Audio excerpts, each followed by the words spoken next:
This is a technological showcase set in the world of The Witcher 4. What you just saw and are going to see now is running on a standard PlayStation 5 at 60 FPS with ray tracing.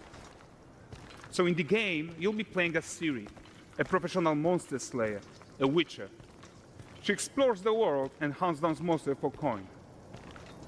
The region we are in is called Kovir, and you'll get to explore it in a game. Right now, Ciri is investigating a monster, and after gathering new clues, she is heading back to a nearby village.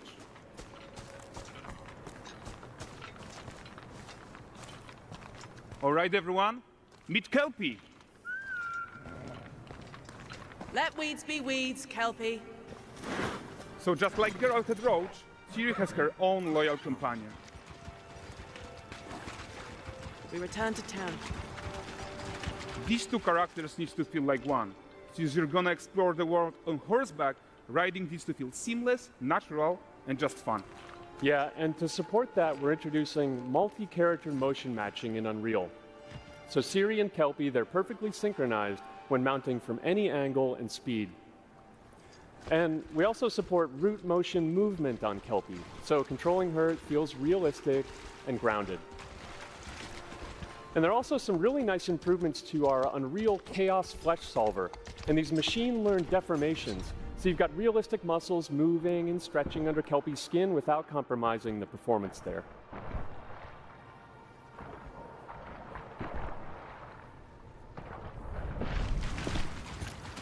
So let's leave Ciri behind for a second and talk about the world itself. So much of the Witcher world is natural, organic, especially Kovir with its dense forest and wild nature. Yeah, and wild nature is hard.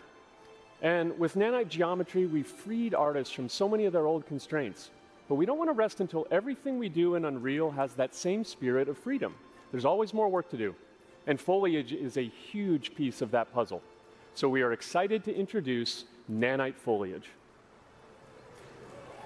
And in order to achieve gorgeous foliage density everywhere, while still being memory efficient, fast to render, we believe that a new idea was needed. So instead of the same card approach we've been using for the past 20 years, artists should be free to take a nanite approach to foliage, modeling every single leaf and pine needle. And the old LOD tricks of the past, they needed a complete rethink. And in their place, it's a new adaptive voxel representation in Nanite. It's volumetric, it's fully 3D, it is super fast to render. And these dense clusters of triangles turn into these cubes, which at a distance, they're no larger than a pixel, and they react to the changing light of our dynamic sun and our shadows, and they allow artists to render whatever amount of foliage is needed to achieve their vision without compromise. And no compromise means how ambitious we are when it comes to bringing our vision to life with incredible visuals. But more than that, together with Epic, we created faster way to load the world. We can now bring in more content more quickly for the smoothest possible experience as we fly down to catch up with Ciri.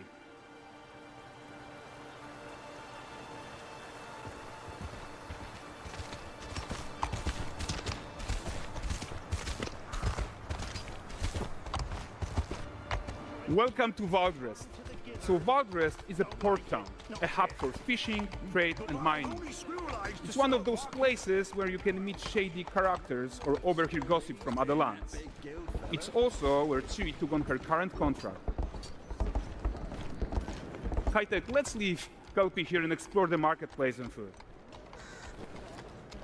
And the missus? I'm so excited we can finally show you some of this stuff. Let's see what Valdrest has to offer. Bugger. Not her again. Hey, not even at the land Exeter Fair!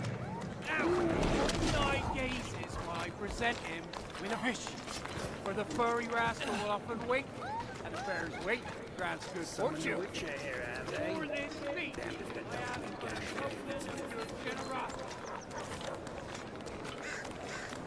Pardon. Guys, notice how responsive the world is. Character actions directly affect what happens around you, sometimes even setting off chain reactions. Everything is working together.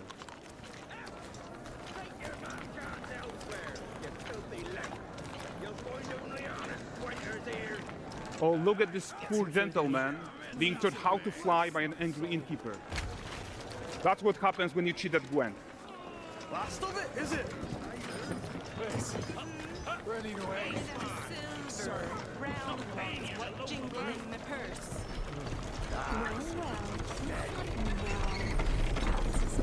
Okay, so this is the guy who gave the series quest his own.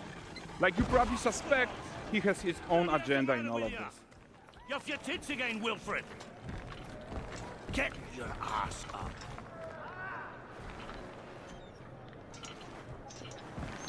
A typical day's toil. Who in? With yours. What news of my wagons? No eternity is taking that damn salt to arrive. I found them. And, well, suffice to say, they'll not reach you. As for the salt, I found not one speck. I presume this comes as no surprise to you. Now. Kavir's smuggling trade is of no concern to me. Shush, shush, shush. The manticore that flattened your cart and devoured your men, quite the opposite. Manticore? No, them winged hellspawn dwell in the arse end of Creighton, not here. While Siri decides what to do about that merchant, let's take a look at the character technology that powers this marketplace. Why don't we listen in on these fishmongers? They're selling their wares, chatting up customers. Morning, catch this is. Won't find none fresher. Rugged me ladies after one of them. Get this cleaned and gutted for you. You mind, dearest? Into seeing something more. Got mackerel cod, all Brexit's finest. And there is tons of tech at play here, even in a simple market stall. Metahuman tools, improved Unreal smart objects, chaos cloth, and more. Yeah, and all of this exists to make sure that the gap in quality between Siri and NPCs is as small as possible. Yeah, and closing that gap, it's not just about fidelity, right, but also authenticity. They should react to changes in the world around them. But the prisoner in Pillory isn't exciting enough for Valdrest. Let's grab everyone's attention with a circus.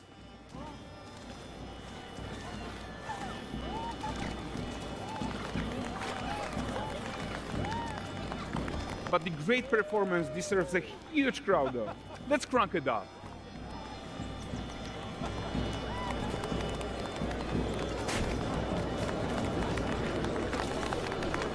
So you are seeing tons of optimizations here to many of Unreal systems, including an entirely new Unreal animation framework, allowing us to fit easily in our 60 FPS budget, not just in rendering, but also with room to spare on the game thread.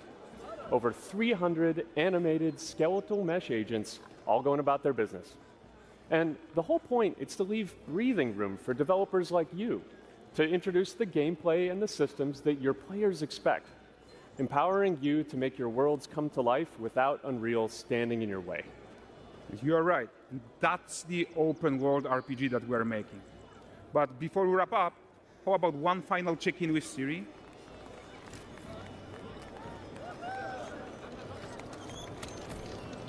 We are making this game to be the most immersive and ambitious open world Witcher game ever. And we are making this a reality thanks to our work on Unreal with the team at Epic. I think what we are doing together is going to bring in a new generation of open world RPGs, and I'm so proud of what we accomplished so far. We are too. So we're almost done, but before we go, here's a small gift for all Witcher fans. A first look at Lanexeter.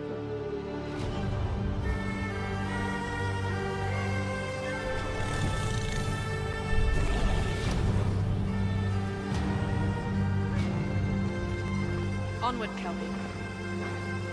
We've worked.